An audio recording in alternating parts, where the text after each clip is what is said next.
with a message from Senator Bill Cassidy from Louisiana. He has been a real partner with us. He went with us down to Panama for our forum there in June. And the Senate is tied up with many challenges today, and he couldn't be here, but he has a video presentation for us to open our discussion today. So if we could, please, Senator Bill Cassidy. Good morning. United States Senator Bill Cassidy here, very pleased to offer introductory remarks at the Parliamentary Intelligence Security Forum. Today's discussion focuses on a number of important topics: illicit finance and trade-based money laundering. Both have been a focus of my office for years.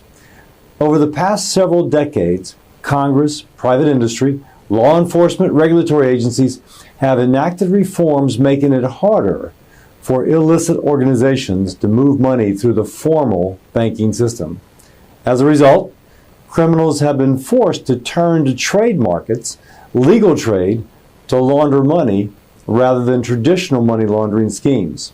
They disguise these transfers as commercial transactions, again through trade-based money laundering.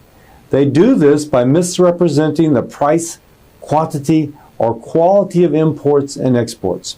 And when an undervalued product moves at a below-market price through illicit networks, those networks sell them for a profit. That exchange in value is how they move illegal money through a legal trade system. For too long, our strategy around combating trade-based money laundering, or illicit trade networks, has been to go for a few high-profile raids or a needle in the haystack interdiction of violative goods. But we can't seize or arrest our way out of this problem. We have to follow the money.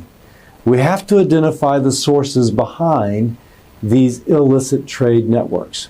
And we have to make it unprofitable for them to continue. And by doing so, we will shut down the financing of the illegal activity that begins the problem. So what are the solutions? First, we need to modernize our customs system. Last month, we began what will be an iterative process by bringing the private sector and government agencies together. We use Custom Border and Patrol's customs modernization vision as a starting point, and then brought in industry for their feedback.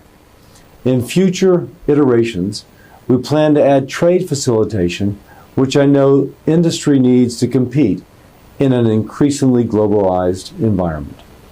My goal is to create a law that balances the ability to trade with the appropriate tools that the United States Customs Border and Patrol Agency needs to meet the challenges of a 21st century. We must also ensure consumers in the United States are protected from unintentionally purchasing counterfeit goods from online marketplaces. Bipartisan, both the United States Senate and House, industry-supported legislations such as my Informed Consumer Acts do just that. Stepping up law enforcement activities under the existing laws is another key component. This should involve coordinated efforts between federal agencies with the goal of breaking up illicit criminal networks. Fortunately, we are seeing this occur, particularly with Operation Stolen Promise, which targets fraud in the personal or the PPE and the CARES Act relief bills. The final thing we need is to make an impact on illicit trade and trade-based money laundering is a sustained and meaningful relationship between the public and private sectors. Thanks to the Parliamentary Intelligence Security Forum for bringing together stakeholders from different industries, sectors, regions, and backgrounds to discuss these important issues. If there's any way my office can assist your efforts, please let us know. Thanks.